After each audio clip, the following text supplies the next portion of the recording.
Hello, I'm Nick the nurse. Today we're going to be talking about the therapeutic nurse-patient relationship. In particular, we're going to be talking about the termination phase.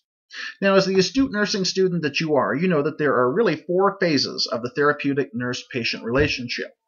First of all, we have the pre-orientation phase, followed by you guessed it, the orientation phase, then the working phase, and then finally you guessed it, the termination phase. And that's what we're going to be talking about in today's video. The termination phase is actually the easiest of all the four phases to understand. Why? Because it's when the relationship terminates. All good things come to an end, correct?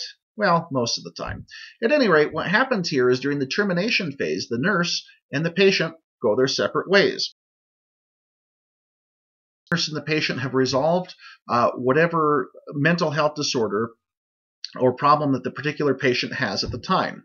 For example, let's say that you had a patient who was engaged with the nurse in a therapeutic nurse-patient relationship or partnership, as some books say, about, let's say, a phobia. Let's say that the patient has an unfounded belief or phobia, because that's what a phobia is, right? A unfounded fear or irrational belief, or rational fear, that is, in this particular case, about going up. They have fear of heights.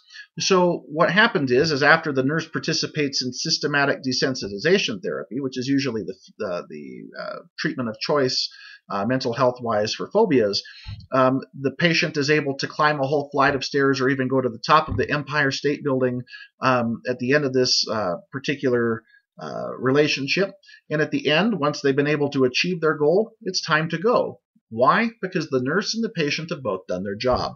It's time for the patient and the nurse to go their own separate ways. Parting is such sweet sorrow, but in the world of mental health nursing, that's what we have to do. So just remember that the termination phase is when the nurse and the patient have decided that the goals that were set forth in earlier phases of the relationship have been met, and that's pretty much it. Best of luck on your nursing school exam or on your NCLEX, and we'll see you next time.